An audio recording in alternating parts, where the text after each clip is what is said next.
on l'a toujours présenté, bien évidemment, comme un chef de guerre, ce qu'il était réellement, mais aussi comme une espèce de sanguinaire, comme quelqu'un d'extrêmement hostile aux intellectuels, etc. Donc il y a toute une série comme ça d'images. Et ce soir, eh bien, nous avons la chance d'avoir avec nous deux de ses compagnons, qui en plus ont choisi de témoigner par l'écriture. Vous aurez tout à l'heure à la fin du débat l'occasion de vous procurer ces livres, je ne peux que vous les recommander. Tout à l'heure à la fin du débat on fera une petite cérémonie de dédicace et de vente de vos livres. Donc tout d'abord ici à ma droite Judy Atoumi, donc, qui a écrit plusieurs ouvrages. Trois d'entre eux concernent la figure, hein, c'est ça? Deux d'entre eux, oui, concernent la figure du colonel Amirouche, et les deux autres sont votre propre témoignage sur votre engagement dans la Wilaya 3. Et puis enfin Hamou Amirouche avec Akfadou, un an avec le colonel Amirouche aux éditions Casbah, qui sont et les deux, je dois dire, j'ai lu ça avec un plaisir non dissimulé, parce que l'avantage, je n'ai rien contre les historiens, hein, bien au contraire, les historiens de métier nous apportent souvent des éléments de compréhension avec du recul et avec de la réflexion. Mais là, ce sont quand même, j'allais dire, des témoignages de première main, hein, c'est-à-dire vous êtes des acteurs de cette histoire, et donc je crois que c'est une chance pour nous et pour les plus jeunes générations qui sont là, d'approcher un petit peu, on va essayer de parcourir un petit peu la vie et l'action du colonel Amirouche, mais j'aurais souhaité auparavant, l'un et l'autre, que vous nous disiez quelques mots sur vous-même, sur vos origines géographiques, sur vos familles. Je vais commencer par Hamou Amirouche, et je voudrais aussi que vous nous disiez quelques mots sur votre père, parce que la rencontre avec la lutte de libération, elle ne remonte pas à 54, mais déjà en 45. Donc je voudrais que vous nous disiez quelques mots là-dessus.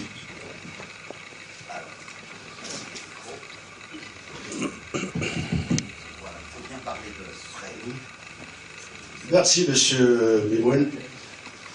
J'ai eu la chance, le privilège extraordinaire de rencontrer le colonel Amirouche en 57, et j'ai eu donc la chance extraordinaire de servir sous ses ordres directement, jour et nuit, pendant près d'1 an.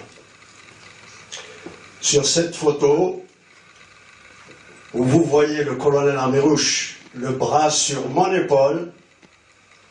Vous êtes là, hein, à gauche. Oui. Hein, voilà. Quel âge vous aviez 19 ans. Hein. 19 ans. Ah, ouais. Elle est très rare. Il est très rare. En fait, jamais on le verrait, on l'aurait vu. Et je dis, je suis sûr qu'il peut confirmer. On aurait vu le colonel Amirouche poser son bras sur un subordonné, sur l'épaule d'un subordonné.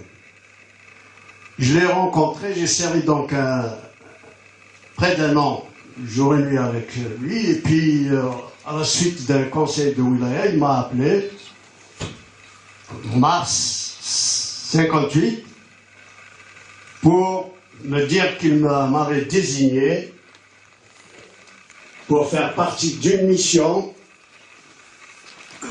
en Tunisie. Me voici donc juste à la traversée de la frontière tunisienne, fin avril 58, transportant l'objet de notre mission. Ce sac contient une énorme somme d'argent. Donc, qui était la collecte. Hein. C'était, oui. Devait être transmise, le sac avec les rapports, devait être transmis aux mains propres à Krim Qassem.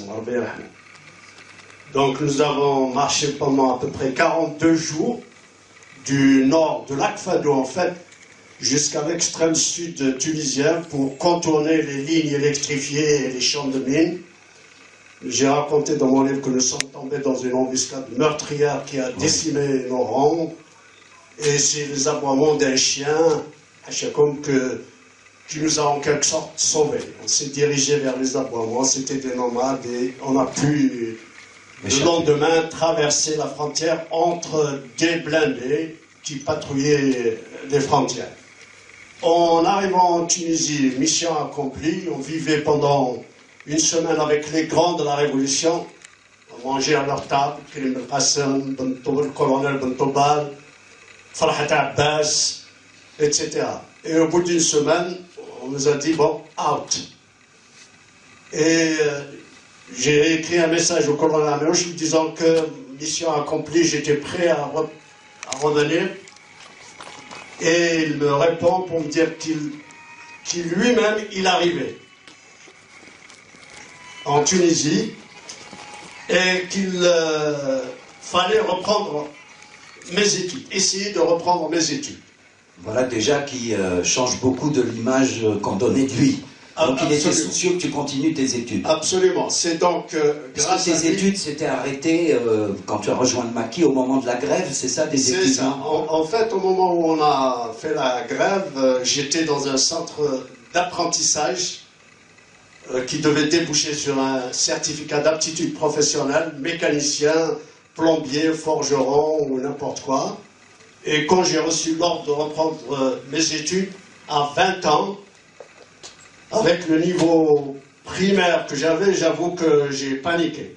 Mais avec de l'aide d'amis, de professeurs au lycée, j'ai pu sauter des classes et faire mon baccalauréat français à Tunis au bout de 3 ans.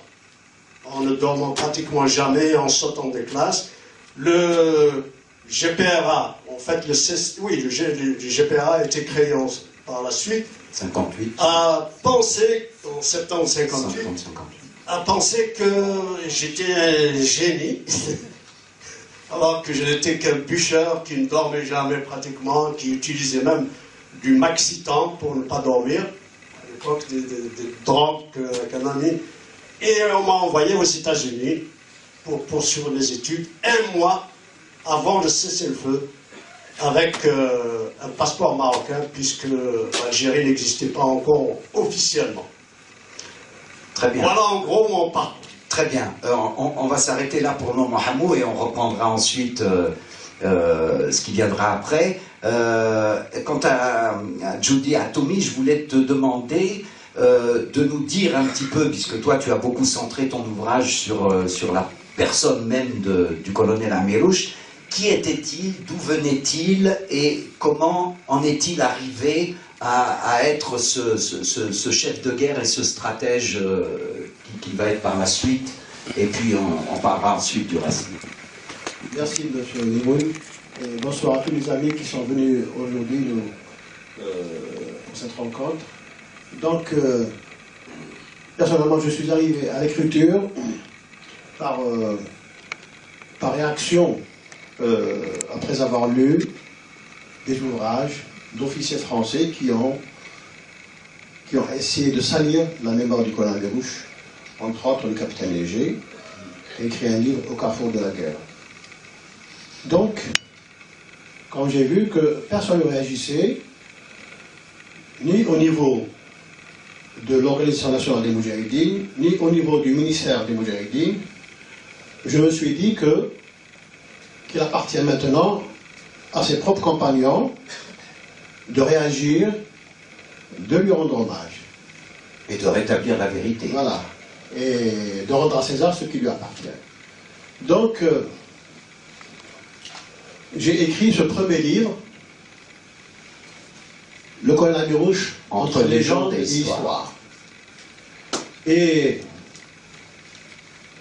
je l'ai écrit avec mon cœur. C'est un livre qui est sorti de mes tripes, excusez-moi l'expression, parce que j'étais en colère. J'étais très en colère de traiter un homme de cette trempe de la sorte. Et puis, je l'ai dit dans l'introduction du livre, que j'étais malade d'entendre des Algériens tenir les mêmes propos que ces tortionnaires qui ont voulu régler ses comptes à Amirouche, même après sa mort. Et c'est pour cela que je l'ai écrit du fond du cœur, et pas pour histoire de faire ses éloges. Non, ce qui m'a conduit à écrire sur lui, c'est de faire éclater la vérité sur ce personnage. Comment je suis arrivé à l'écrire? C'est tout simplement le fruit de mon inspiration. D'abord, j'ai commencé par sa naissance, les naissances, et puis il est né où alors? Il est né à Aït Hammam, oui, en 1926. 26. Et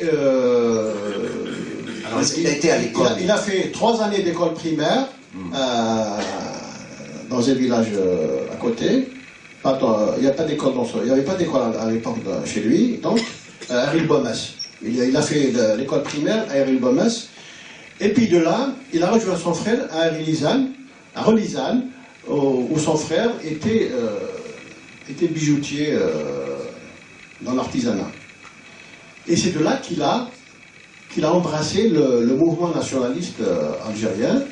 Et c'est de là qu'il est devenu un militant, et il a rencontré des chefs du PP. C'est à partir de là qu'il a connu la prison. En 1946, il avait déjà connu la prison à Saint-Denis-du-Sigue, actuellement Mostaganem, je crois. Donc, il était persécuté par l'administration coloniale, et ce qui fait qu'il a vite fait de quitter la France, de quitter l'Algérie pour rejoindre la France, et il a même vu quelqu'un qui lui a emprunté de l'argent pour payer son billet de bateau. Et en arrivant à Paris, il a rejoint le PPA, MTLD d'abord, et puis Amirouche, c'est quelqu'un de fougueux, quelqu'un qui veut faire triompher ses idées, qui veut imposer même ses idées. Il a eu une bagarre, et il a été traduit dans le conseil de discipline, et qui a prononcé son exclusion du parti. MTLD. Oui, oui. Et c'est là qu'il a rejoint les oulémas. Les oulémas, il a assisté à la création de la première cellule ouléma à Paris. Il y a une photo d'ailleurs de cette occasion.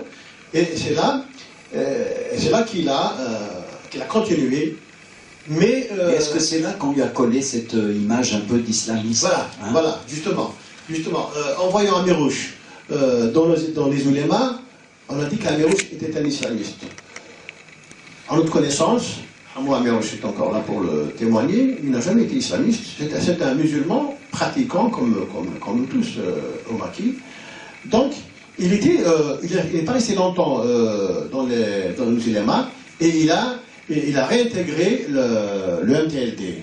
Et c'est là que, au bout de quelques mois, il y a eu le déclenchement. Avant le déclenchement de la guerre de libération, il est venu à Alger, plus précisément à Darbeda, pour vivre dans la clandestinité. Et c'est là que, au 1er novembre 1954, il était présent parmi les premiers qui ont tiré les coups de feu. Ce qui fait que, voilà, son itinéraire, avant, jusqu'au 1er novembre 1954. Et puis rapidement, parce qu'il faut pas le temps pour... Bien sûr, mais si tu permets, Jody, je vais t'interrompre et rebondir sur Hamou, pour prendre un petit peu le relais. Donc, il s'engage très vite dans la Wilaya 3, hein. Bien évidemment, il franchit les paliers de la hiérarchie, à l'intérieur de cette wilaya, il est adjoint, et j'aurais voulu que tu nous racontes l'épisode de sa prise de pouvoir, j'allais dire par défaut, puisque le chef de l'époque de la wilaya 3 est tué, et sans en référer aux autorités, il décide de se décréter chef, c'est ça? Et il est reçu par Karim Belkacem. C'était pas le chef de wilaya qui a été tué, puisque d'abord il n'y avait pas encore de wilayat à l'époque. C'est plutôt son chef direct du groupe. Ah, très bien, d'accord. Amrat Sheikh, oui, qui a été tué, et d'autorité en quelque sorte, il prend le commandement du groupe, sans se référer à son chef qui était Karim Belkacem à l'époque. Et quand Karim a appris que non seulement il a pris d'autorité le groupe à la mort de son chef direct, mais il s'est mis à collecter des armes de chasse essentiellement auprès de la population, à collecter de l'argent, et Karim Belkacem l'a convoqué. Au départ, il le convoquait pour le sanctionner. Et puis, qu'est-ce qui se passe?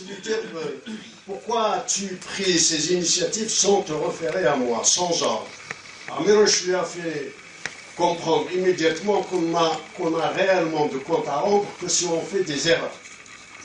Mais que si on entame une action qui sert dans l'intérêt de la révolution, quand Karim a compris qu'il avait affaire à un homme d'envergure, un peu plus près de la bouche. Quand il a compris qu'il avait affaire à un chef, il lui a dit, écoute, pour des raisons de sécurité, tu ne vas plus servir dans ta région d'origine, il l'a muté dans la vallée de la Soumane. La vallée de la Soumane.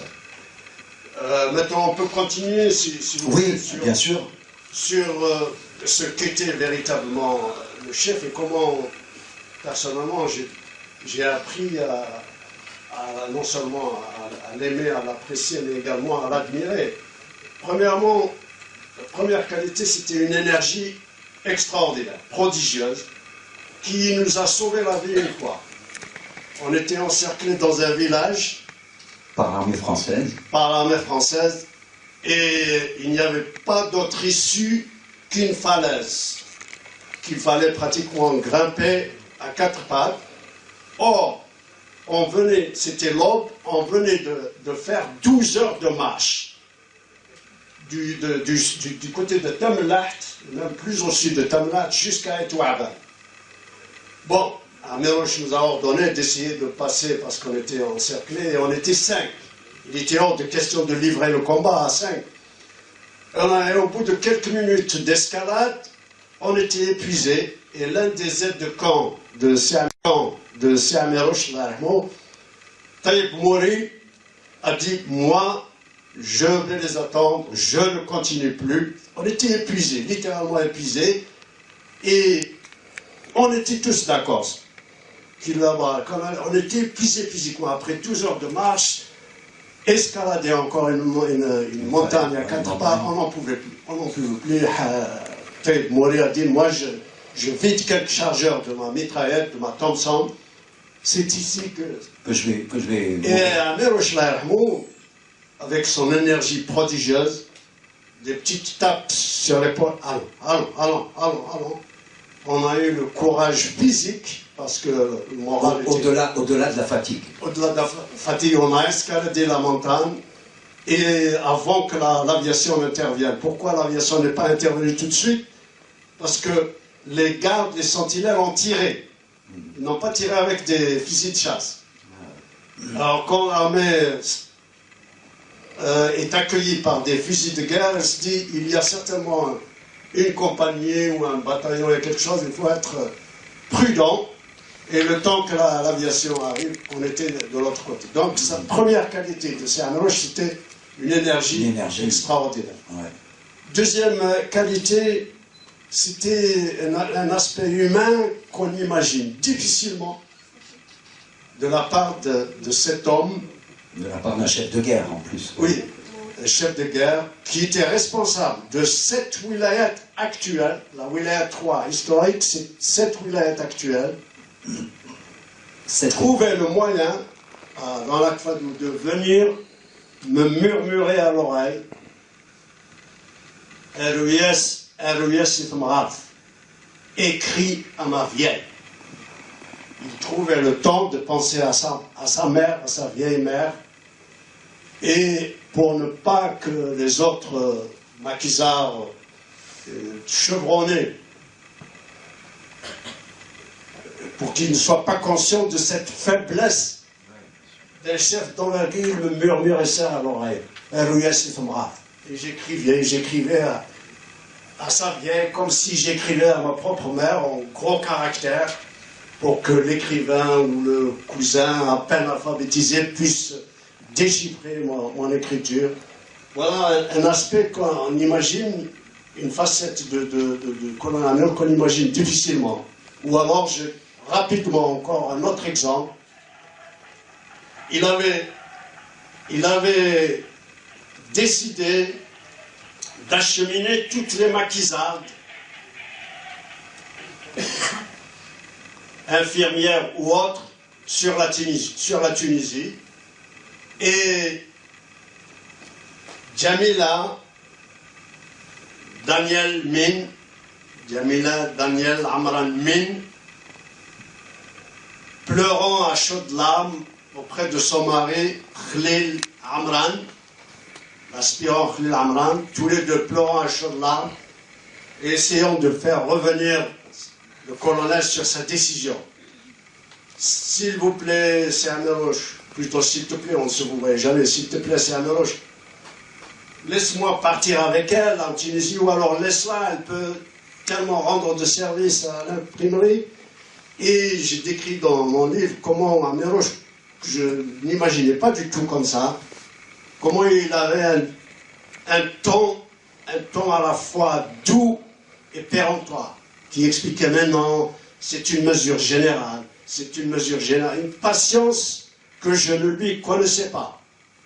Et à la fin, bien sûr, Daniel, je lui ai fait d'ailleurs moi-même le laisser-passer, elle est partie, elle est tombée avec le groupe dans une embuscade où Raymond Péchard, Taous, comme on l'appelait, le docteur Belhoussine, ont trouvé la mort. Voilà, en gros, quelques exemples qui... Et elle et son mari ont été arrêtés, hein, c'est ça? Oui. Son mari est resté... voilà. Son mari est resté, il est mort en 61, je crois, au combat. D'accord. Très bien. Judy, on va pas prendre... Et la Wilaya 3, c'était une des plus importantes, finalement, comparativement à d'autres, enfin, indépendamment peut-être des Aurès. Bon, bien sûr, il y a la configuration géographique qui l'expliquait, mais Amirouche a été un chef de guerre incroyable. Absolument.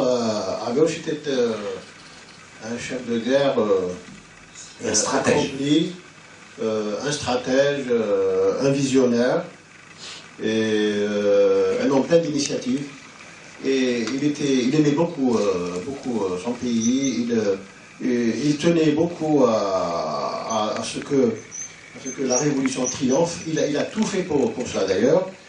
Et donc en fonction de chaque situation, il adoptait une stratégie. Amirouche était un grand stratège, de sorte que il a su faire face à tous les pièges ennemis, comme par exemple l'opération Brumaire du 23 octobre 1958, où il a été décelé dans la Fadou, où une opération de 10 000 hommes a été organisée par le général Gracieux. Et c'est là qu'il s'est mis entre les combattants pour affronter l'ennemi dans la Fadou, et avec, en précisant bien l'arme qu'il tenait, c'était un fusil mitrailleur. Mais justement, les combattants et leurs chefs ne voulaient pas que Amirouche soit exposé à l'ennemi, et ils l'ont tout de suite entouré, et ils l'ont empêché de continuer à combattre. Pourquoi? Parce que lui ont dit, un Djoundi qui tombe, il peut être remplacé. Mais un colonel, c'est pas facile à remplacer. Alors, le chef de compagnie, Smaïl Azouk, lui a expliqué pour dire que s'il nous appartient d'affronter l'ennemi, et alors ils l'ont poussé vers la sortie de l'opération. C'est entre autres une de ses actions. La première, j'ai oublié de passer, la première action qu'il a faite en 54, 55, c'était l'attaque de poste militaire en plein Djurdjura, où il a bien avant la mort d'Amr-Shir. Avant la mort d'Amr-Shir, il a eu à affronter justement la citadelle qui a été implantée au corps du Djurdjura, le poste militaire d'Azerotol. Et c'est de là que les gens, les combattants, la population ont commencé à le connaître. Mais Amirouche avait un flair.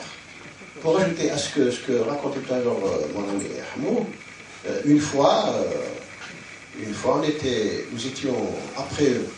Amirouche était un grand marcheur. C'est le type qui faisait 12 heures de marche en une étape. Donc, je faisais partie de l'escorte. Et on est arrivé à un endroit près de son village, Al-Zikir. Al-Zikir, après 12 heures de marche, au premier refuge, on s'était affalé. Nous étions éreintés, fatigués, usés. On demandait pas mieux que de dormir, de nous reposer. Et puis 5 minutes après, je vais debout, alors il nous ordonne un boulet, debout. Alors, on se dit, qu'est-ce qu'il veut encore celui-là? Où est-ce qu'il veut nous emmener? On était fatigués, on ne pouvait plus marcher. Et puis, mais comme Amirouche avait un tempérament spécial, on l'aimait, on le respectait, on le craignait, c'était un ami, c'était un père. Et puis, nous avions obtempéré. Et nous avons marché encore pendant 1h30. Le village qu'on venait de quitter s'appelait Irzal Amran. Et puis, on s'était arrêté à Aïd Mahdi, à Ziki. Et au lever du jour, le village que nous venons de quitter 2-3 heures auparavant, avait été encerclé par l'armée coloniale. C'est pour vous dire que un lieu comme Aïd Ziki, avec autant de forces militaires, personne n'avait la chance de s'en échapper, parce que c'était un endroit très dangereux, où le relief était hostile.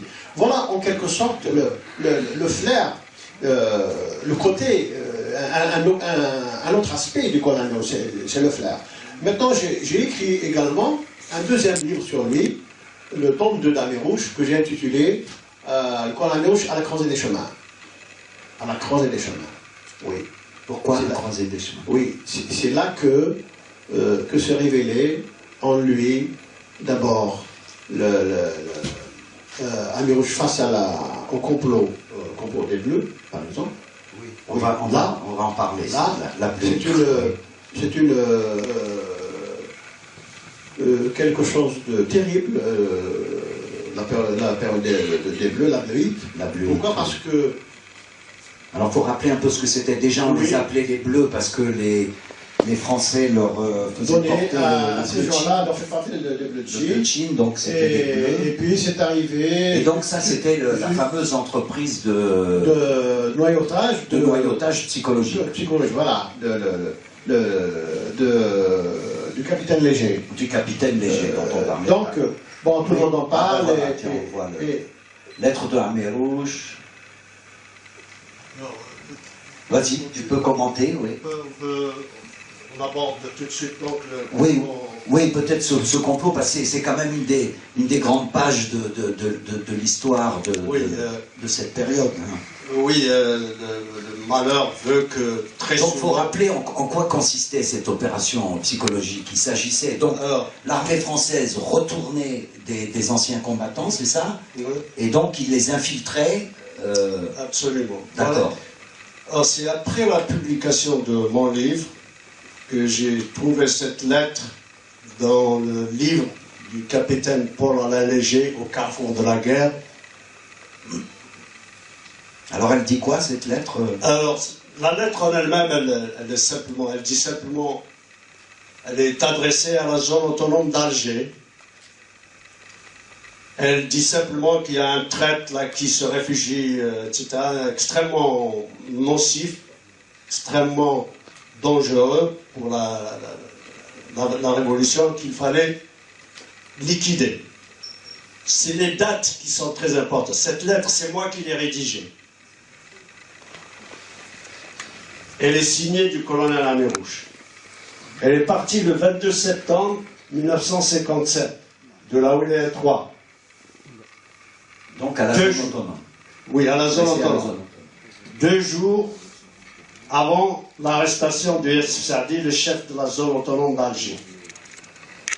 Il est à peu près établi que tout le courrier, d'ailleurs le capitaine Paul-Alain Léger dans son livre là, le reconnaît, c'est lui qui a reproduit cette lettre-là dans son livre comme annexe, tout le courrier qui allait de la Wilaya 3, toutes les armes qu'on envoyait à la zone autonome d'Alger pour les aider à continuer un peu la lutte, à continuer la bataille d'Alger qui commençait à battre de l'air, atterrissaient dans les mains du capitaine Paul-Alain Léger. Comment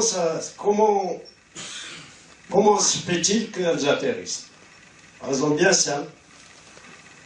Quelque temps avant l'arrestation de Youssef Saadi, il nomme un certain Rendrich commandant militaire de la zone autonome d'Alger. Il est arrêté par le capitaine Chaban de l'armée française. Le capitaine Chaban, c'est ça, c'est l'astuce de guerre, garde l'arrestation totalement secrète. Il retourne, il livre Gandrich, donc le capitaine Chaban, livre Gandrich au spécialiste de la guerre psychologique, Paul-Alain Léger. Paul-Alain Léger le travail, il le retourne, et ne voilà-t-il pas le capitaine Paul-Alain Léger, chef de la zone autonome d'Alger. À partir de là, il pouvait infiltrer les fameux bleus, pas avec des laissez-passer falsifiés ou des cachets falsifiés ou des signatures imitées, non, avec de vrais cachets, des vraies signatures, etc. Et c'est ainsi que lui-même, le capitaine Paul-Alain Léger, s'est déguisé, il a mis, comme il était basané, il a mis une chabia avec les bleus de la zone autonome d'Alger qui avait été retournée. Il va dans la région de Bojmel, il capture tout l'état-major pratiquement de la zone. De Sil Hussein, en particulier le lieutenant Sil Hussein Laqsar, Sil Hussein Salhi Laqsar. Je me rappelle comme aujourd'hui, quand le lieutenant a été muté dans cette région de Bol. Je me rappelle, il était svelte, il était... Sa silhouette. Je me rappelle encore sa silhouette. Il part vers Bojnel. 2 jours après, on apprend qu'il s'est fait capturer avec son état-major, sans un seul coup de feu tiré. Je me rappelle l'expression du colonel Amirouche qui a immédiatement compris qu'on était infiltré.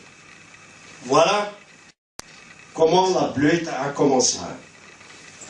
Alors, Judy, peut-être nous parler maintenant des effets de la bleuite à l'intérieur de la section, enfin de l'état-major de Amirouche. Et est-il vrai donc que les jeunes qui arrivaient du maquis, etc., étaient suspectés? Je voulais apporter une petite correction. C'est que le capitaine Léger n'a retourné aucun combattant de l'ALN. Il a retourné les éléments de la zone autonome d'Alger. Khandrich et toute la clique. Donc c'est des gens qui vivaient dans la zone d'Alger. Ils étaient des fidèles ou des responsables.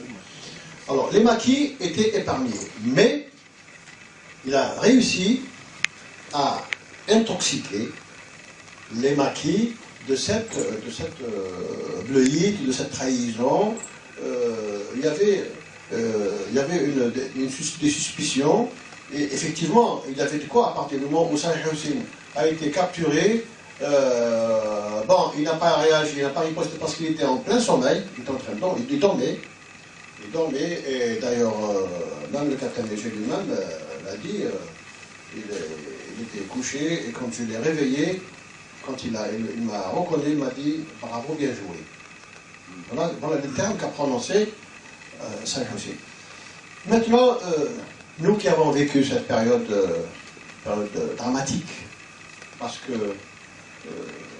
elle nous a coûté trop cher en vie humaine, et elle nous a marqué jusqu'à maintenant. Parce que beaucoup, il faut dire les choses, beaucoup d'innocents ont été exécutés. C'est pas beaucoup, tous les innocents. Tous innocents.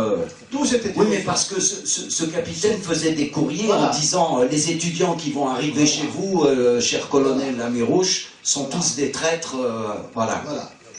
Bon, c'est discutable. Mon ami Hamoun n'est pas d'accord sur le terme que tous étaient des innocents, mais je sais que moi je peux dire que 99,99% étaient innocents. On les connaissait, on connaissait les chefs, on connaissait Nouri Mustafa, on connaissait Saïd Rahman, on connaissait Flan. On ne veut pas remuer le couteau dans la plaie.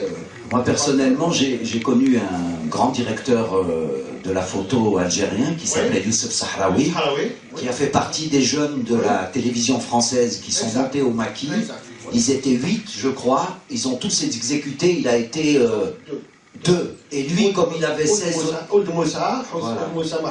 Et comme lui, il avait 16 ans, ou je ne sais pas, Amirouche l'a épargné.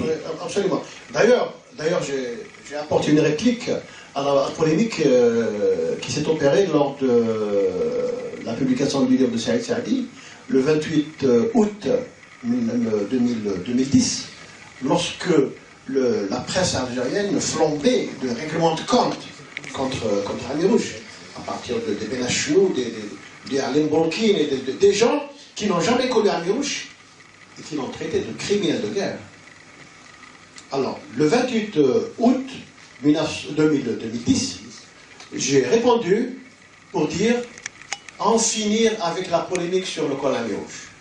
Et là, j'ai dit, messieurs, vous vous référez au tome 2 d'Amirouche, où j'ai publié la liste de tous les lycéens de Béjaïa, de Tizi Ouzou et de Sétif, et qu'aucun d'entre eux n'a été tué dans le cadre d'Abdouit, et qu'il y avait 4 d'entre eux qui ont été arrêtés dans l'Abdouit, c'est Youssef Harawi, Ould Moussa, Mekacha Salah, et un quatrième, Amena Mahiddi.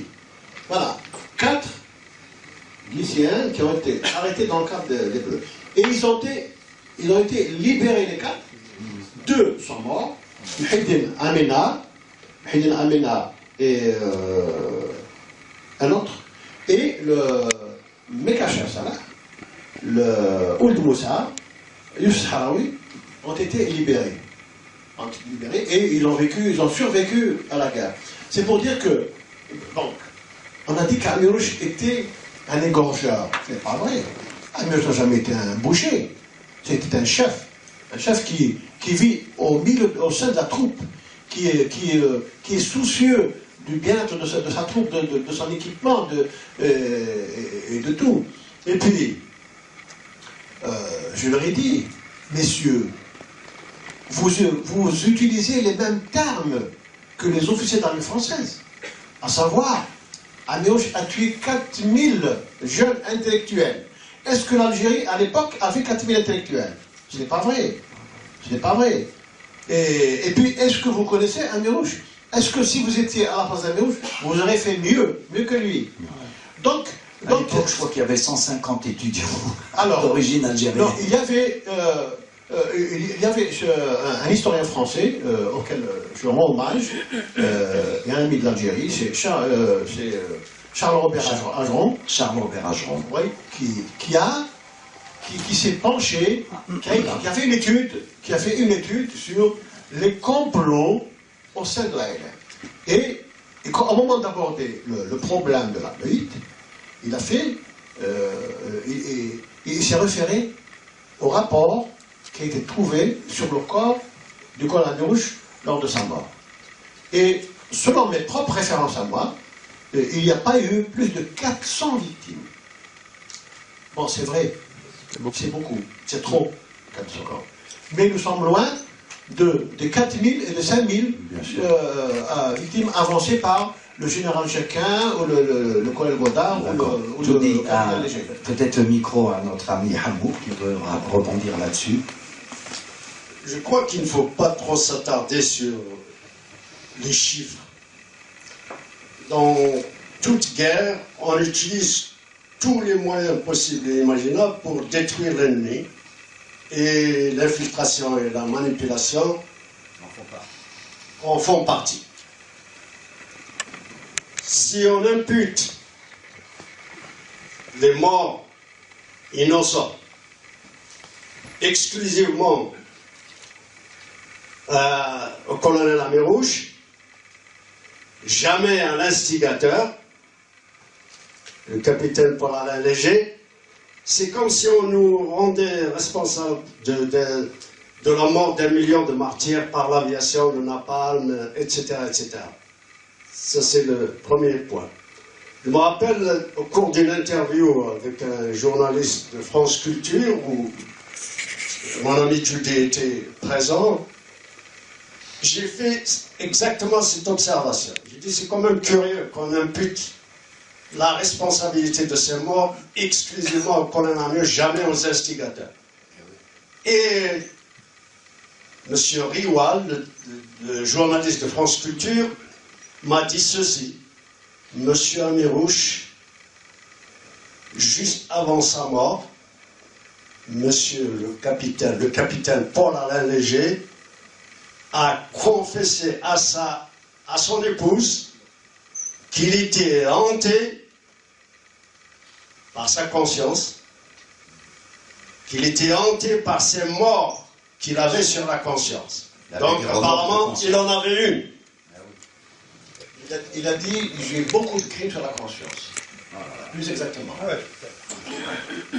Alors, que je devrais... Oui, on va, parce qu'il y a d'autres chapitres importants. Oui, juste une petite remarque pour ceux que mon ami Judy a évoqués, ceux qui traitent...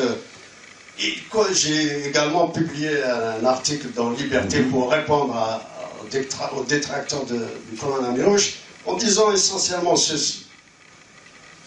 Ceux qui écrivent sur Amirouche ont accès à des documents, à des témoignages.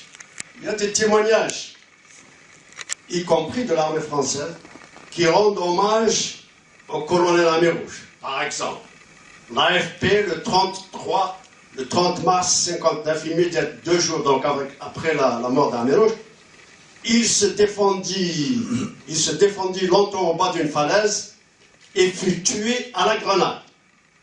Pour lui, il reste à tuer la légende dont il était entouré. Ça, c'est l'AFP. Bien sûr. Un autre qui dit, c'est comme si quelques talismans le rendaient invisible, comme si la baraka était sur lui. Un personnage d'exception dans une guerre qui n'est pas classique. Combat, le journal Combat du 31 mars 1959. Et enfin, après la mort d'Amirouche, le gouvernement français étudie la situation créée par la mort d'Amirouche. Pourquoi on ne choisit pas ces témoignages-là de nos ex-ennemis? Donc on choisit ceux qui... Et en choisissant, et en essayant de ternir la mémoire d'Amirouche, en gros, sans l'articuler, disent, si on avait été là, on ne serait pas tombé dans le piège. On aurait inventé le piège.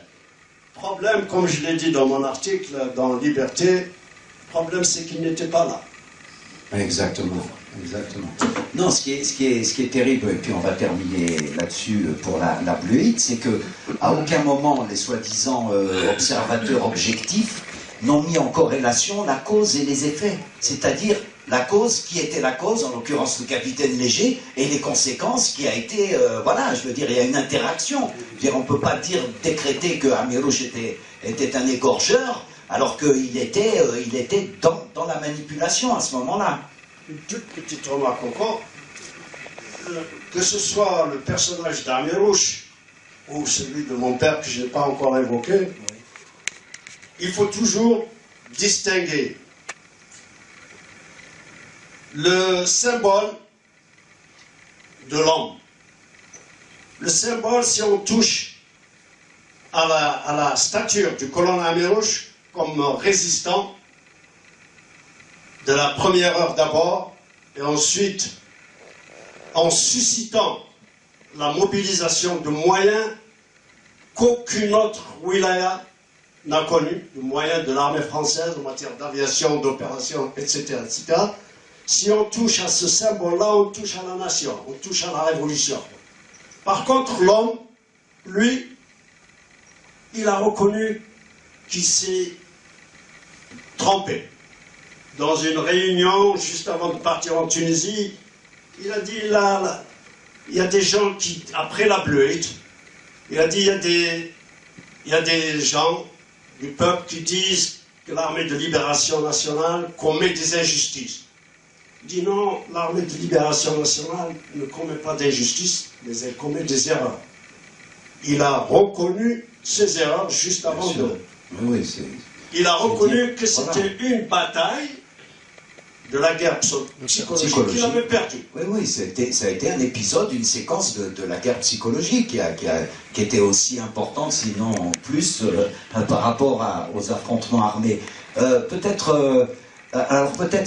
Oui, il nous reste peut-être à parler du problème de la mort de Amirouche et de la polémique qui a eu lieu autour de sa dépouille. Mais au préalable, j'aurais voulu que vous disiez un mot d'une opération que je connaissais pas très bien, moi, qu'on appelait l'Oiseau Bleu. Qu'est-ce que c'était cette opération où il s'est illustré? On peut en dire un mot peut-être. Avant d'aborder l'Oiseau Bleu, je voudrais apporter une précision sur le loyalisme du colonel Amirouche. C'est que, comme le disait mon ami, il savait, il doutait qu'il était dans l'erreur. Et à un message qu'il a reçu de King Qassem pour le féliciter, pour avoir éliminé les ennemis de la révolution. Qu'est-ce qu'il lui répond? Il lui a répondu, nous ne sommes pas là pour recevoir des éloges, mais nous sommes là pour agir pour le triomphe de la guerre de libération. Je vous demande d'envoyer une commission d'enquête neutre pour voir ce que nous avons fait. Et il a réitéré la même demande lors du conseil des colonels de l'intérieur qui a eu lieu le 8 décembre 1958 et où parmi les 32 points qui ont été évoqués, il y a cette affaire de commission d'enquête neutre sur la Bleuite. Pourquoi? Parce que il nous l'a dit à nous, de l'Akfadou. Je ne veux pas que demain, devant l'histoire, je sois traité de criminel de guerre. Voilà. C'est un homme qui est prévoyant, qui est visionnaire et qui veut mettre les choses au clair avant qu'il soit dans. Parce qu'il savait qu'elle allait tomber. Mais il savait aussi qu'elle était responsable de cette Bleuite, puisque ce sont les hommes qui sont sous son commandement, tels commandant Mahyouz, comme Rachid Adjaoud, comme Cheikh Mini, Mohamed El Haj, toute cette équipe d'officiers qui a été chargée de la lutte contre la Bleuite. J'ai lu quelque part qu'un de ses adjoints l'aurait désavoué. Non, ce n'est pas vrai. Ce n'est pas vrai, parce que Amirouche est quelqu'un qui est à l'écoute. Il entend les avis, il écoute les avis et il cherche à comprendre. D'ailleurs, il s'est entouré d'intellectuels comme Tahar Mouchin, comme Aïssali Mohamed Saïd, comme Farhani Abdelnour, comme tant d'autres. Il y aurait tant d'autres. D'accord. Donc, moi je pense que, ne l'en pas nous étendre sur ce sujet, je pense qu'il faut donner la parole à nos amis. On a le temps pour la salle. Discuter. On a le temps pour la salle parce qu'on est là jusqu'à 8h15, il est 7h30. Donc on va leur donner une demi-heure tout à l'heure. Mais je voulais donc un mot sur un mot. Très souvent, on pose la question de savoir en quoi le colonel Amirouche était-il différent des autres chefs de wilaya. Ah voilà, bonne question. Premièrement, il a été reconnu déjà par le congrès de la Soumam alors qu'il n'était pas encore chef de wilaya, puisqu'il a été délégué dans les Aurès pour aider nos frères des Aurès à résoudre quelques problèmes internes. Parce qu'à la mort de Ben Boulaïd, le chef de wilaya, il y a eu comme une cassure. Ben Boulaïd est mort en mars 56, le congrès de la Soumam s'est déroulé le 20 août 56, et tout de suite il y a eu comme une fracture, et Amirouche a été envoyé en wilaya 1 pour aider les frères des Aurès à résoudre leurs problèmes entre les Aurès et les Nimamcha. Première chose.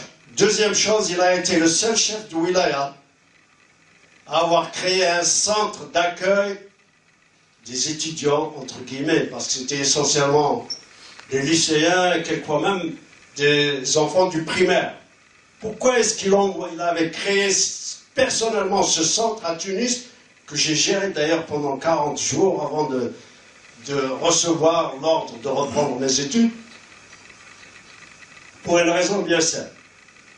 D'abord, il avait une vision, contrairement aux autres révolutionnaires de l'histoire, qui estiment qu'il suffit de couper la tête au roi ou au tyran pour que les choses aillent d'elles-mêmes. Lui, non. Il avait une vision pour l'avenir. Il pensait déjà à préparer les cadres. Ça, c'est un élément, à mon avis, très, très important. Et enfin... Et très peu connu. Et très, très peu connu quand on lui affuble l'étiquette d'anti-intellectuel. S'il y a d'autres chefs de wilaya qui ont pensé à préparer des cadres pour l'avenir, j'aimerais bien entendre leur nom. Donc, ce sont des éléments qu'il faut retenir, qu'il faut rappeler, concernant la vision du colonel. Très bien. Et un mot, Judy, donc je disais sur l'opération Oiseau Bleu, peut-être. Avant de partir, le colonel Amirouche était un responsable d'envergure nationale. Il était devenu le porte-parole des maquis de l'intérieur face à l'extérieur. Très important.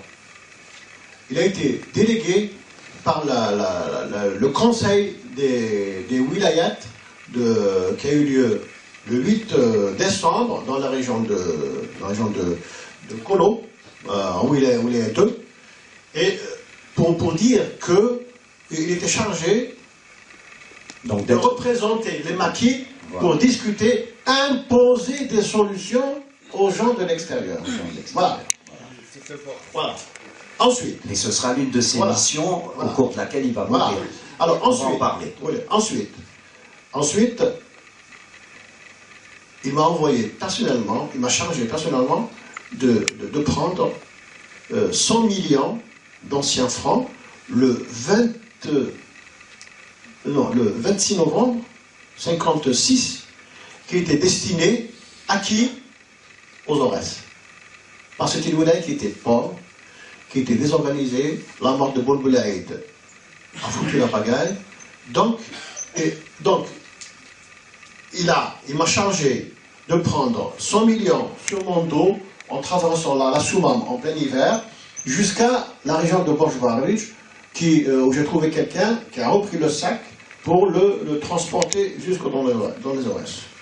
Ensuite, il a dépêché le bataillon de la Wilaya 3 et le bataillon de choc de la Wilaya 4 dans les Aurès pour aider nos frères de la région des Aurès dans les attaques, dans l'offensive contre l'armée coloniale. ceci pour dire que l'Awliya 1 n'était pas abattu comme le pensait l'ennemi après le ralliement de Adjul Adjoul, après la mort de Bombolaïd, etc., etc.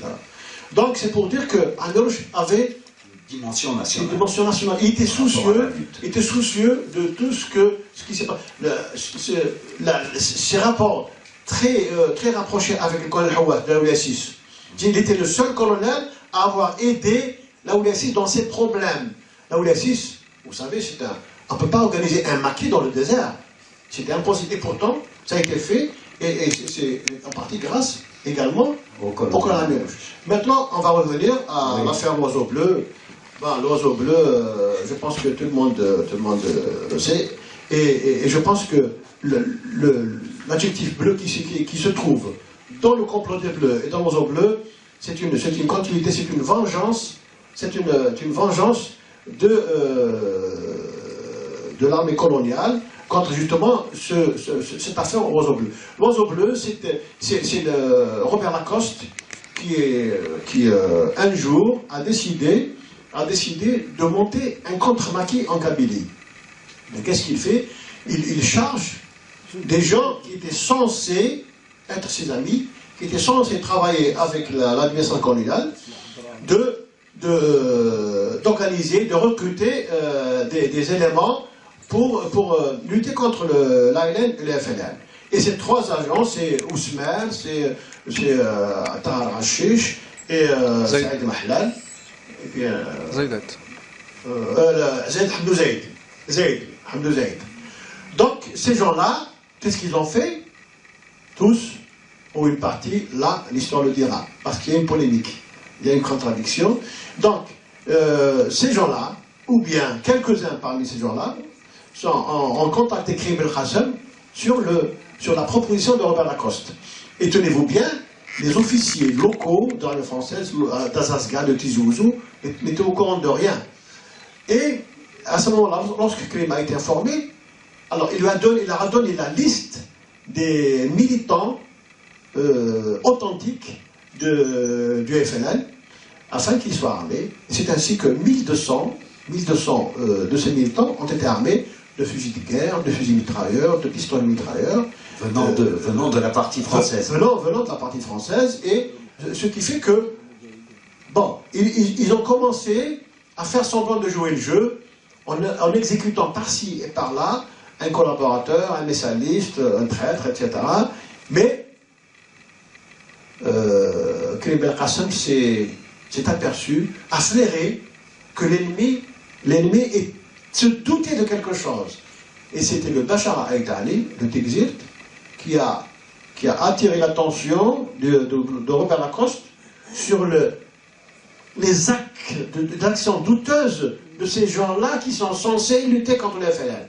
À ce moment-là, lors du congrès de la Soumane, l'ordre a été donné à tous les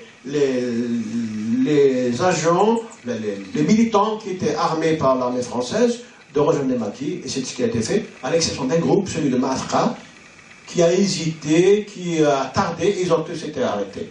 Voilà grosso modo l'affaire des Bleus, et donc l'ALN s'est vu renforcée de 1200 armes de guerre, donc un potentiel très important pour l'ALN. Voilà, ça a été très bien. Merci pour un mot là-dessus peut-être. Oui, c'était juste pour ajouter qu'ils ont rejoint leurs frères donc, de l'armée de libération nationale après avoir tendu 2 embuscades meurtrières aux chasseurs alpins de l'armée française. Voilà, alors venons-en maintenant, si vous le voulez bien, à la disparition donc, du colonel Amirouche et des circonstances dans lesquelles il va disparaître, parce que là aussi c'est entouré de polémiques, on va dire, des polémiques politiques. D'abord, quelles sont les raisons qui font qu'il décide avec le colonel Hawass de rejoindre Tunis? Est-ce que c'est une demande du GPRA, puisqu'on est en mars 59 hein, alors, comme vous voulez, bah, tous les deux, oui. Allez-y, Hamou. Si Djouti Atomi a bien fait de souligner un troisième facteur qui fait que Amirouche avait une stature nationale, c'est la fameuse réunion qu'il avait provoquée à l'intérieur. Et pour que ses pairs répondent à sa convocation, entre guillemets, il faut qu'ils lui reconnaissent une certaine autorité, une certaine envergure, ce qu'ils lui ont reconnu. La raison essentielle de cette réunion, comme l'a souligné Sidjouti, c'est de parler d'une seule voix à l'armée des frontières qui ne fichait rien en matière d'approvisionnement des maquis en munitions essentiellement, parce que c'était des munitions anglaises, allemandes, je veux dire des armes anglaises, allemandes, etc., pour lesquelles il était impossible de récupérer des munitions chez les soldats de l'armée française. Il voulait donc... Il fallait que les munitions viennent des Il fallait qu'elles viennent de l'extérieur, avec les lignes Maurice renforcées par la ligne Charles. Les armes ne rentraient plus. L'armée des frontières se roulait les pouces, elastiquait ses armes, qui ne s'usent que si l'on s'en sert. Bien sûr. Et Amirouche savait tout ça, et il fallait qu'il réagisse. Il fallait qu'il réagisse, d'autant plus que je venais de rédiger une circulaire qu'il a signée, avertissant les officiers militaires, ceux qui étaient chargés donc de la bagarre, que quiconque faisait une embuscade sans récupérer des armes et des munitions était dégradé. Voilà quand on était arrivé déjà début 58, fin 57, début 58. Donc il fallait parler d'une seule voix. Et avant de partir sur la Tunisie, il a tenu justement à réunir 3 autres chefs de wilaya. Ali Kafi, de la wilaya 2, n'a pas jugé utile de participer à la réunion, alors que ça s'est déroulé chez lui. Et le chef de la wilaya 5 était de toute manière au Maroc, donc il n'était pas concerné. Donc, il devait donc... un élément intéressant que j'ai lu il n'y a pas longtemps dans le livre de Mohamed Harbi et de Gilbert Meunier, où je lis quelque chose qui me paraît surprenant de la part de Mohamed Harbi, disant que la création de l'état-major des frontières en 61 sous la direction de Boumedienne a résolu un problème que Amirouche a été incapable de résoudre, c'est-à-dire unifier le commandement à l'intérieur. Il dit c'est vraiment ridicule ce genre de remarque, comparer l'incomparable. Un colonel de l'intérieur essayant de réunifier effectivement au moins la voix qui doit parler au GPRA et à l'armée des frontières, alors que en 61, là, à la frontière, qu'est-ce qu'il y avait à réunifier? Là, peut-être réunifier des soldats de diverses wilayas, mais pourquoi faire? Pour forcer les barrages? Non. Pas. Donc, revenons à cette mission vers la Tunisie. Donc, il est adoubé, il est, comment dirais-je, chargé d'apporter cette parole unifiée de l'intérieur auprès du GPRA et de l'armée des frontières. Et qu'est-ce qui se passe? Donc, Amirouche était le porte-parole, était désigné comme étant le porte-parole des maquis d'intérieur pour qu'il aille s'élever et au besoin se bagarrer avec ces gens-là, comme le disait mon ami Chevaux, qui ne nous envoyaient plus d'armes, de munitions, de matériel, etc. Et donc, il s'était préparé. Avant cela, il a réuni son conseil de wilaya, il a donné des consignes, etc. Et là, il a dit, on lui a même donné une procuration. Tous les officiers d'Aoulia 3 lui ont signé une procuration pour les représenter, en poussant la légalité. En tant que chef de l'Aoulia 3, il pouvait être le porte-parole, là où il a trempé, mais il s'est fait munir d'une procuration.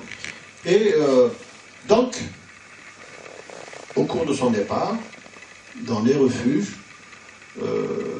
il a raconté, il nous a dit, j'étais présent, que je pars à l'extérieur et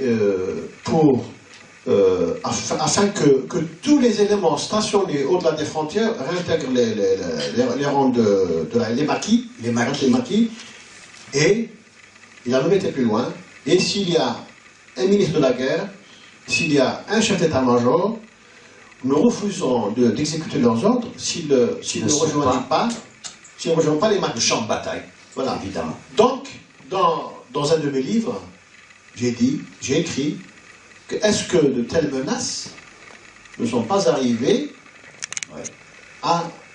aux gens qui avaient l'intention justement de l'éliminer. Bon, c'est vrai que la mort du colonel Amirouche et de Sidi Hawass a suscité beaucoup d'interrogations, beaucoup de questions. La presse en a parlé, il y a des auteurs qui ont Juste une question, oui.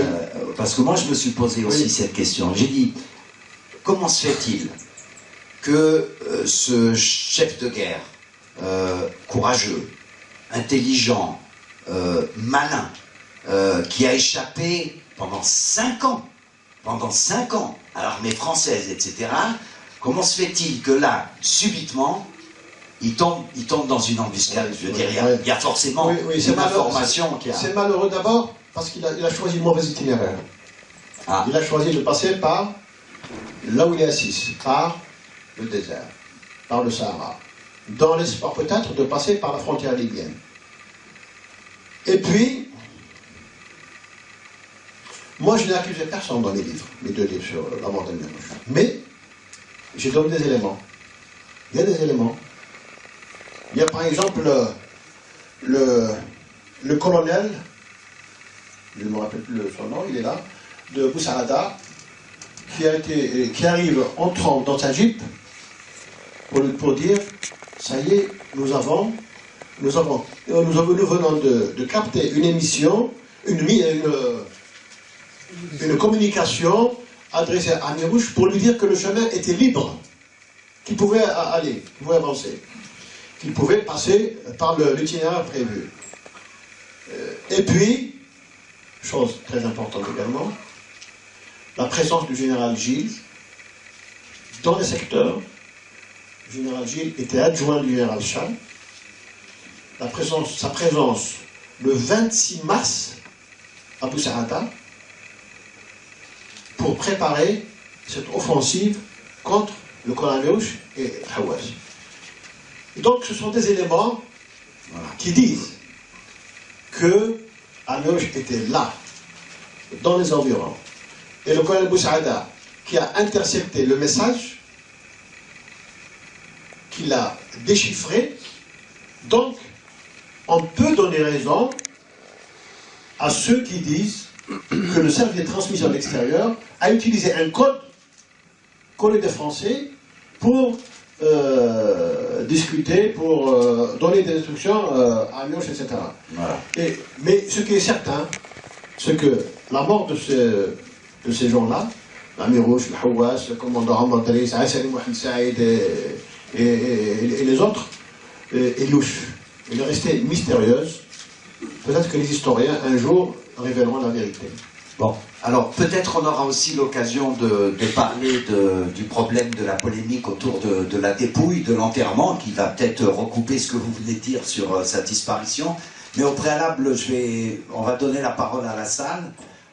Donc si vous avez des questions ou des interventions à nos 2 amis, Fatiha est là avec son micro. Pour qu'il ne soit pas conscient de cette faiblesse d'un chef d'envergure, me murmurait ça à l'oreille. Et j'écrivais à sa vieille comme si j'écrivais à ma propre mère en gros caractères pour que l'écrivain ou le cousin à peine alphabétisé puisse déchiffrer mon écriture. Voilà un aspect qu'on imagine une facette de colonel Amirouche qu'on imagine difficilement. Ou alors, rapidement encore un autre exemple. Il avait décidé d'acheminer toutes les maquisardes infirmières ou autres sur la Tunisie. Et Jamila Daniel Amran Min,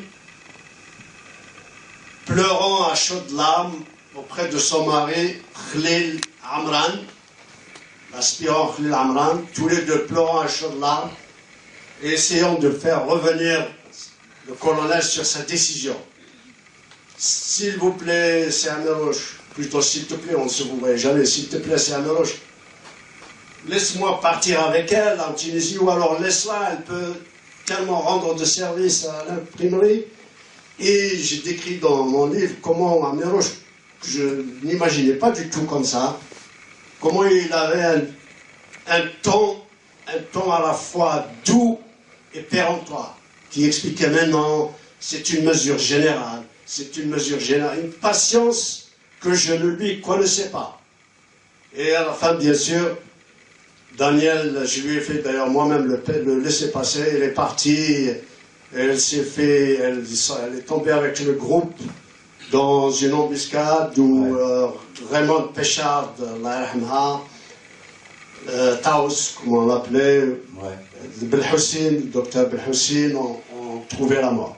Voilà, en gros, quelques exemples qui... Et elle et son mari ont été arrêtés, hein, c'est ça? Oui. Son mari est resté... voilà. Son mari est resté, il est mort en 61, je crois, au combat. D'accord. Très bien. Judy, on va pas prendre... Et la Wilaya 3, c'était une des plus importantes, finalement, comparativement à d'autres, enfin, indépendamment peut-être des Aurès. Bon, bien sûr, il y a la configuration géographique qui l'expliquait, mais Amirouche a été un chef de guerre incroyable. Absolument.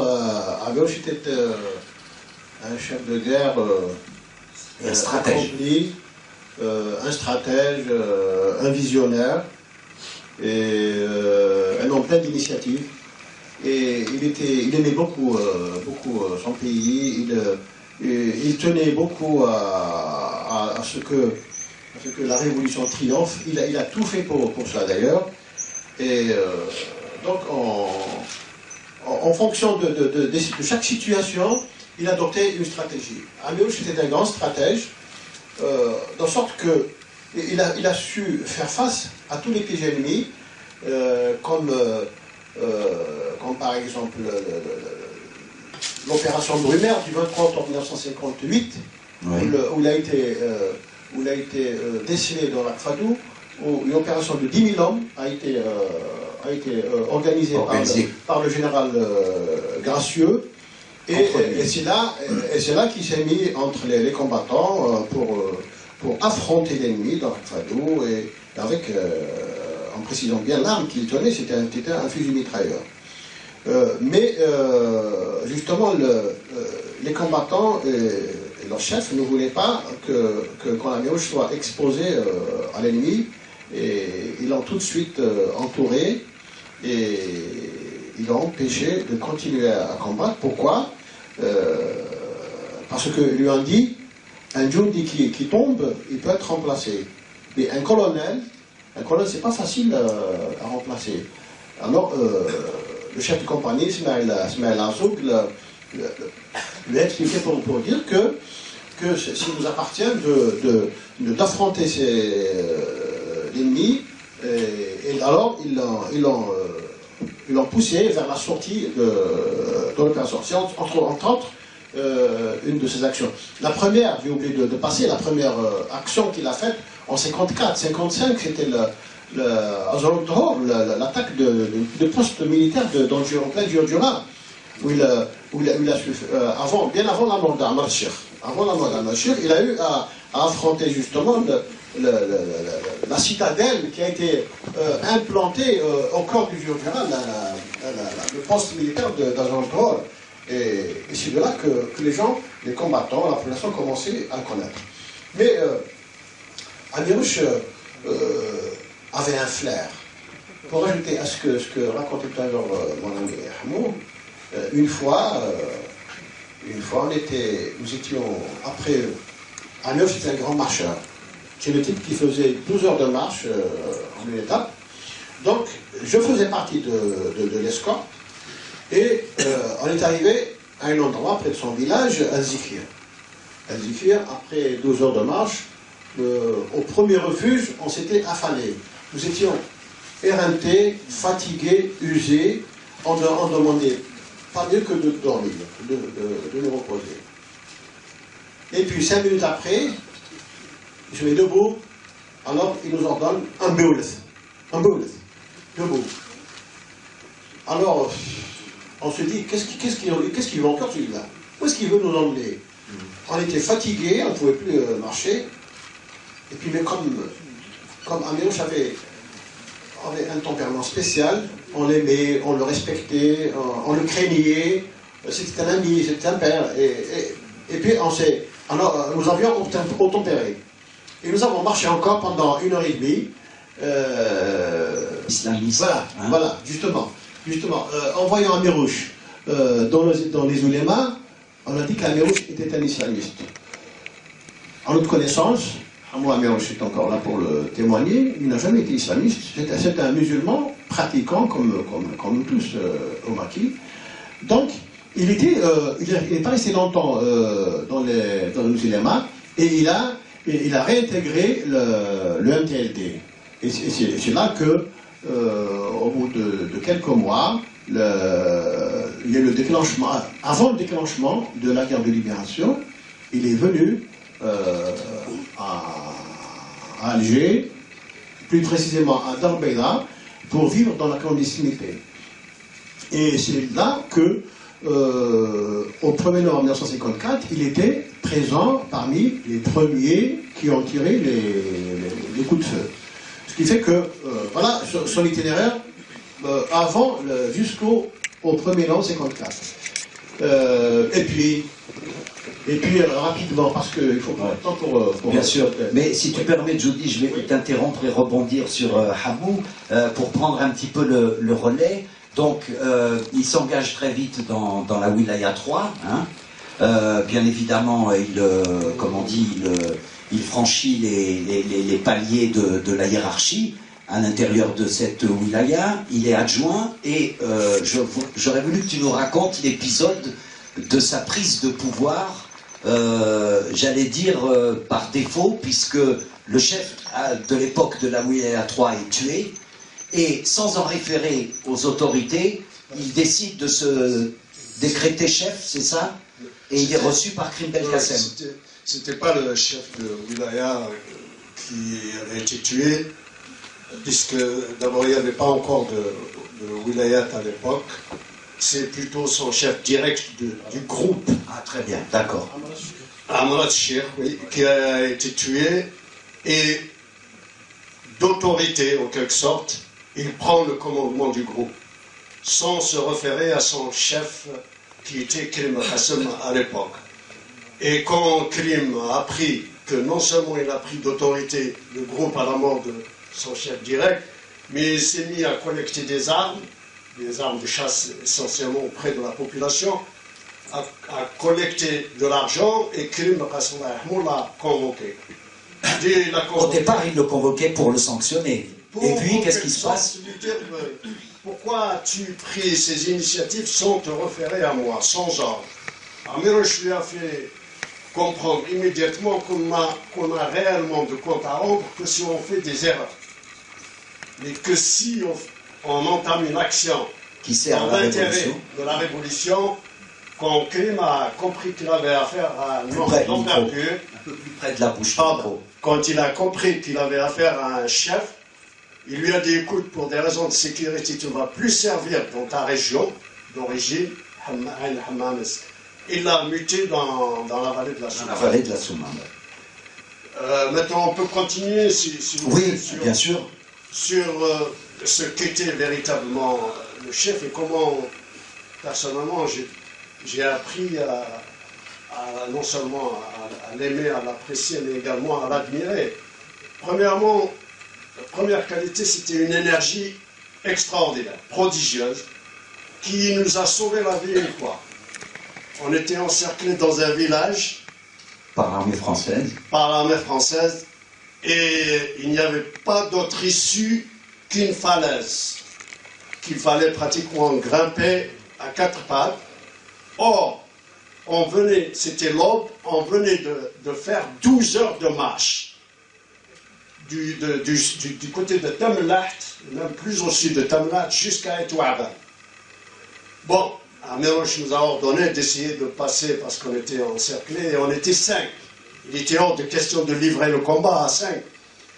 Et au bout de quelques minutes d'escalade, on était épuisés et l'un des aides de camp de Amirouche, Taïb Mouri, a dit « Moi, je vais les attendre, je ne continue plus. » On était épuisés, littéralement épuisés, et on était tous d'accord. On était épuisés physiquement. Après 12 heures de marche, escalader encore une montagne à quatre pas, on n'en pouvait plus. On n'en pouvait plus. Taïb Mouri a dit « Moi, je vide quelques chargeurs de ma mitraillette, de ma Thompson.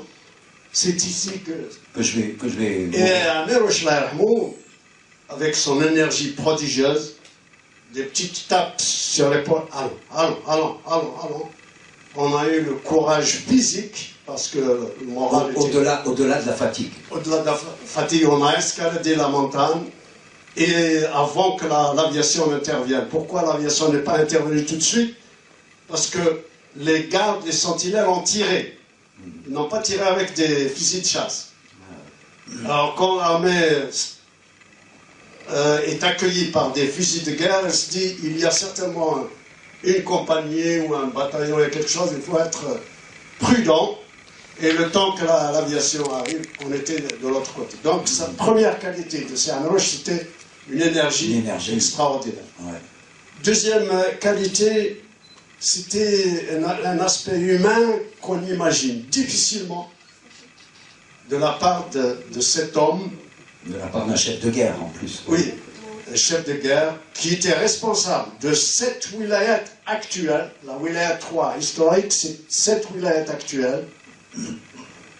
Trouvait le moyen dans l'Akfadou de venir me murmurer à l'oreille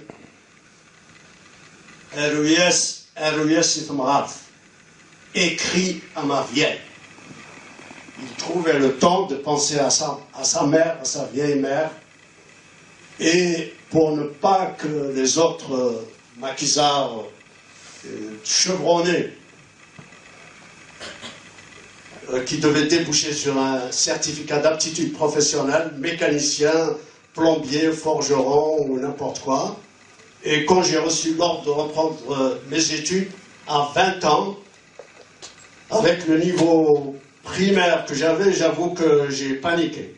Mais avec de l'aide d'amis, de professeurs au lycée, j'ai pu sauter des classes et faire mon baccalauréat français à Tunis au bout de 3 ans. En ne dormant pratiquement jamais, en sautant des classes. Le GPRA, en fait, le GPRA a été créé par la suite. 58. A pensé, en septembre 58, a pensé que j'étais un génie, alors que je n'étais qu'un bûcheur qui ne dormait jamais pratiquement, qui utilisait même du Maxitan pour ne pas dormir, à l'époque des drogues qu'un ami. Et on m'a envoyé aux États-Unis pour poursuivre les études, 1 mois avant de cesser le feu, avec un passeport marocain, puisque l'Algérie n'existait pas encore officiellement. Très bien. Voilà en gros mon parcours. Très bien. On va s'arrêter là pour Mohamou et on reprendra ensuite ce qui viendra après. Quant à Judy Atoumi, je voulais te demander de nous dire un petit peu, puisque toi tu as beaucoup centré ton ouvrage sur la personne même du colonel Amirouche. Qui était-il, d'où venait-il et comment en est-il arrivé à être ce chef de guerre et ce stratège qui va être par la suite, et puis on parlera ensuite du reste. Merci, M. Limoun. Et bonsoir à tous les amis qui sont venus aujourd'hui pour cette rencontre. Donc, personnellement, je suis arrivé à l'écriture par réaction après avoir lu des ouvrages d'officiers français qui ont essayé de salir la mémoire du colonel Gabouche, entre autres le capitaine Léger, et écrit un livre au carrefour de la guerre. Donc, quand j'ai vu que personne ne réagissait, ni au niveau de l'Organisation nationale des Moudjahidines, ni au niveau du ministère des Moudjahidines, je me suis dit qu'il appartient maintenant à ses propres compagnons de réagir, de lui rendre hommage. Et de rétablir la vérité. Voilà. Et de rendre à César ce qui lui appartient. Donc, j'ai écrit ce premier livre, Le colonel Amirouche, entre légende et histoire. Et je l'ai écrit avec mon cœur. C'est un livre qui est sorti de mes tripes, excusez-moi l'expression, parce que j'étais en colère. J'étais très en colère de traiter un homme de cette trempe de la sorte. Et puis, je l'ai dit dans l'introduction du livre, que j'étais malade d'entendre des Algériens tenir les mêmes propos que ces tortionnaires qui ont voulu régler ses comptes à Amirouche, même après sa mort. Et c'est pour cela que je l'ai écrit du fond du cœur, et pas pour histoire de faire ses éloges. Non, ce qui m'a conduit à écrire sur lui, c'est de faire éclater la vérité sur ce personnage. Comment je suis arrivé à l'écrire? C'est tout simplement le fruit de mon inspiration. D'abord, j'ai commencé par sa naissance, les naissances, et puis il est né où alors? Il est né à Aïn Hammam, oui, en 1926. 26. Et alors, est-ce qu'il a été à l'école? Il a fait 3 années d'école primaire dans un village à côté. Il n'y avait pas d'école à l'époque chez lui, donc à Eril-Bomes. Il a fait l'école primaire à Eril-Bomes. Et puis de là, il a rejoint son frère à Relizane, où son frère était bijoutier dans l'artisanat. Et c'est de là qu'il a embrassé le mouvement nationaliste algérien. Et c'est de là qu'il est devenu un militant, et il a rencontré des chefs du PP. C'est à partir de là qu'il a connu la prison. En 1946, il avait déjà connu la prison à Saint-Denis-du-Sigle, actuellement Mostaganem, je crois. Donc, il était persécuté par l'administration coloniale, et ce qui fait qu'il a vite fait de quitter la France, de quitter l'Algérie pour rejoindre la France, et il a même vu quelqu'un qui lui a emprunté de l'argent pour payer son billet de bateau. Et en arrivant à Paris, il a rejoint le PPA, MTLD d'abord, et puis Amirouche, c'est quelqu'un de fougueux, quelqu'un qui veut faire triompher ses idées, qui veut imposer même ses idées. Il a eu une bagarre, et il a été traduit dans le conseil de discipline, et qui a prononcé son exclusion du parti. MTLD. Oui. Et c'est là qu'il a rejoint les oulémas. Il a assisté à la création de la première cellule ouléma à Paris. Il y a une photo d'ailleurs de cette occasion. Et c'est là qu'il a continué Mais Est-ce que c'est là qu'on lui a collé cette image un peu... le village qu'on venait de quitter s'appelait Irzal Amran. Et puis, on s'était arrêté à Aïd Mahdi, Aïd Zikri. Et au lever du jour, le village que nous venons de quitter, 2-3 heures auparavant, avait été encerclé par l'armée coloniale. C'est pour vous dire que un lieu comme Aïd Zikri, avec autant de forces militaires, personne n'avait la chance de s'en échapper, parce que c'était un endroit très dangereux, où le relief était hostile. Voilà en quelque sorte le flair, le côté, un autre aspect du Kolan, c'est le flair. Maintenant, j'ai écrit également un deuxième livre sur lui, le tome de Damérouche, que j'ai intitulé le Kolan à la croisée des chemins. À la croisée des chemins, oui. Pourquoi la croisée des chemins? Oui, c'est là que s'est révélé en lui, d'abord, Amirouche face au complot des Bleus, par exemple. Oui, on va en parler. Là, c'est quelque chose de terrible, la période des Bleus, la Bleuite. Pourquoi? Parce que... Alors, il faut rappeler un peu ce que c'était. Déjà, on les appelait les Bleus parce que les Français leur faisaient porter à ces gens-là, leur fait porter le bleu de Chine. Donc c'était des Bleus. Et puis c'est arrivé... Et donc ça, c'était la fameuse entreprise de noyautage. De noyautage psychologique. Psychologique, voilà.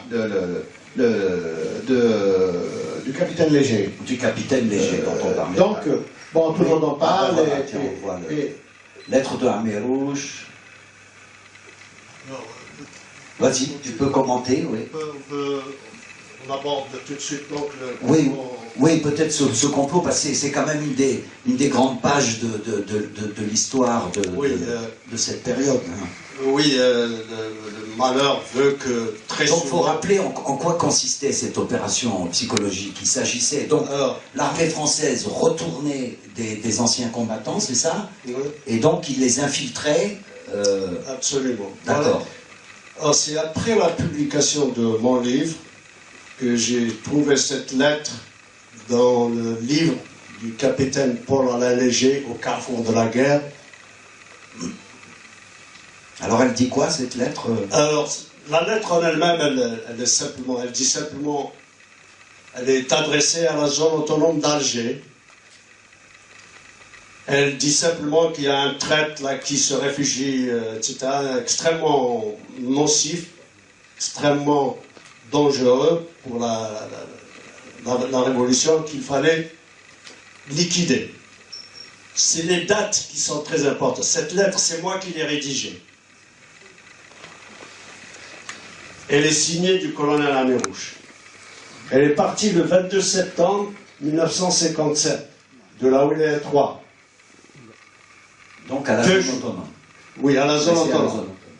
2 jours avant l'arrestation de Youssef Saadi, le chef de la zone autonome d'Alger.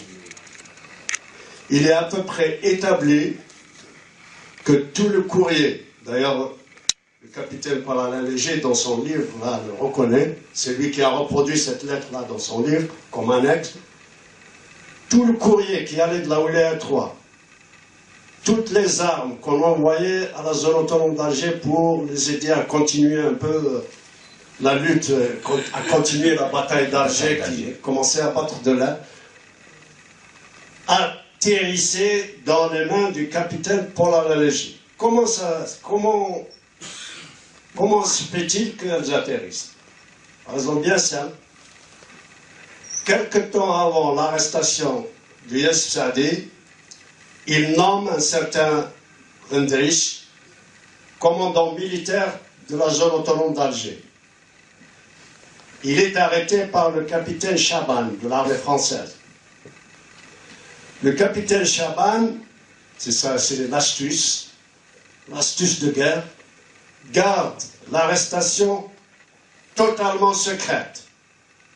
Il retourne, il livre Gendrich, donc le capitaine Chaban, livre Gendrich au spécialiste de la guerre psychologique, Paul-Alain Léger. Paul Alain Léger le travail, il le retourne, et ne voilà-t-il pas le capitaine Paul Alain Léger, chef de la zone autonome d'Alger.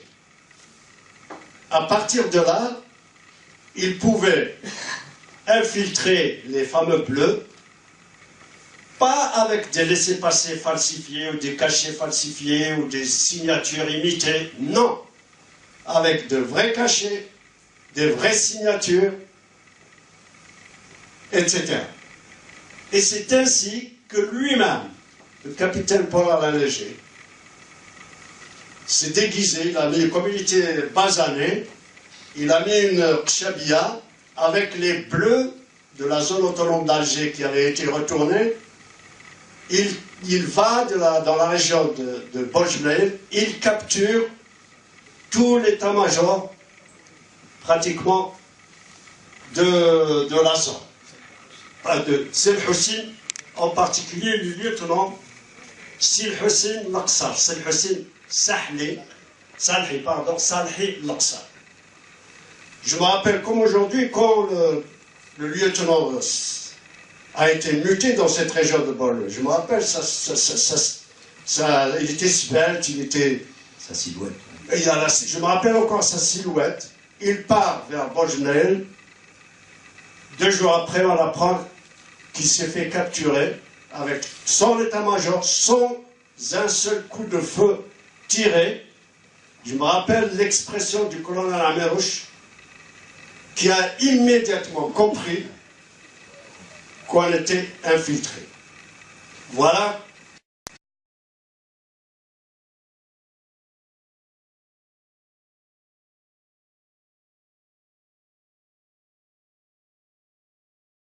On l'a toujours présenté, bien évidemment, comme un chef de guerre, ce qu'il était réellement, mais aussi comme une espèce de sanguinaire, comme quelqu'un d'extrêmement hostile aux intellectuels, etc. Donc il y a toute une série comme ça d'images. Et ce soir, eh bien, nous avons la chance d'avoir avec nous 2 de ses compagnons, qui en plus ont choisi de témoigner par l'écriture. Vous aurez tout à l'heure, à la fin du débat, l'occasion de vous procurer ces livres, je ne peux que vous les recommander. Tout à l'heure, à la fin du débat, on fera une petite cérémonie de dédicace et de vente de vos livres. Donc tout d'abord, ici, à ma droite, Judy Atoumi, donc, qui a écrit plusieurs ouvrages.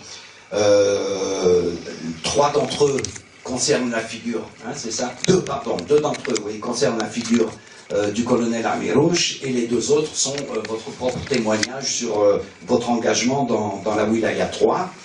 Et puis enfin, Hamou Amirouche, avec Akfadou, 1 an avec le colonel Amirouche, aux éditions Casbah, qui sont, et les 2, je dois dire, j'ai lu ça avec un plaisir non dissimulé, parce que l'avantage, je n'ai rien contre les historiens, hein, bien au contraire, les historiens de métier nous apportent souvent des éléments de compréhension avec du recul et avec de la réflexion.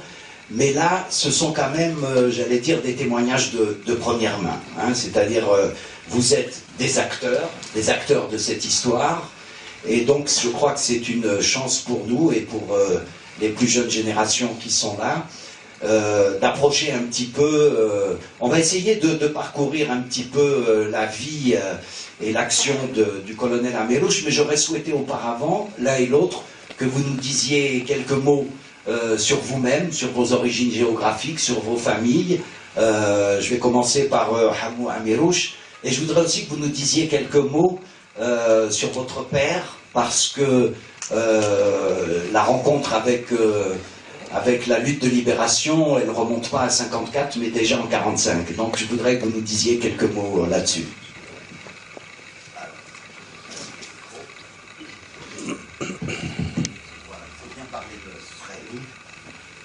Merci, monsieur Mimoun. J'ai eu la chance et le privilège extraordinaire de rencontrer le colonel Amirouche en 57 et j'ai eu donc la chance extraordinaire de servir sous ses ordres directement, jour et nuit, pendant près d'1 an. Sur cette photo, où vous voyez le colonel Amérouche, le bras sur mon épaule. Vous êtes là, hein, à gauche. Oui. Hein, voilà. Quel âge vous aviez 19 ans. Hein, 19 ans. Ah, ouais. Elle est très rare. Il est très rare. En fait, jamais on ne verrait, on aurait vu, et je dis, je suis sûr qu'il peut confirmer, on aurait vu le colonel Amérouche poser son bras sur un subordonné, sur l'épaule d'un subordonné. Je l'ai rencontré, j'ai servi donc près d'1 an, jour et nuit avec lui, et puis à la suite d'un conseil de wilaya, il m'a appelé en mars 58 pour me dire qu'il m'avait désigné pour faire partie d'une mission en Tunisie. Me voici donc juste à la traversée de la frontière tunisienne, fin avril 58, transportant l'objet de notre mission. Ce sac contient une énorme somme d'argent. Donc, qui était la collecte. Hein, c'était, oui. Devait être transmise, le sac avec les rapports devait être transmis aux mains propres à Karim Belkacem. Donc nous avons marché pendant à peu près 42 jours du nord de Lac Fado en fait jusqu'à l'extrême sud tunisien pour contourner les lignes électrifiées et les champs de mines. J'ai raconté dans mon livre que nous sommes tombés dans une embuscade meurtrière qui a décimé nos rangs. Et c'est les aboiements d'un chien, qui nous a en quelque sorte sauvés. On s'est dirigé vers les aboiements, c'était des nomades et on a pu, le lendemain, traverser la frontière entre des blindés qui patrouillaient les frontières. En arrivant en Tunisie, mission accomplie, on vivait pendant une semaine avec les grands de la Révolution, on mangeait à leur table, Karim Belkacem, le colonel Bentobal, Farhat Abbas, etc. Et au bout d'une semaine, on nous a dit, bon, out. Et j'ai écrit un message au colonel Amérouche disant que, mission accomplie, j'étais prêt à revenir. Et il me répond pour me dire qu'il lui-même, il arrivait en Tunisie et qu'il fallait reprendre mes études, essayer de reprendre mes études. Voilà déjà qui change beaucoup de l'image qu'on donnait de lui. Donc il était soucieux que tu continues tes études. Absolument. C'est donc grâce à tes études s'étaient arrêtées quand tu as rejoint le maquis au moment de la grève, c'est ça des études? C'est ça. En fait, au moment où on a fait la grève, j'étais dans un centre d'apprentissage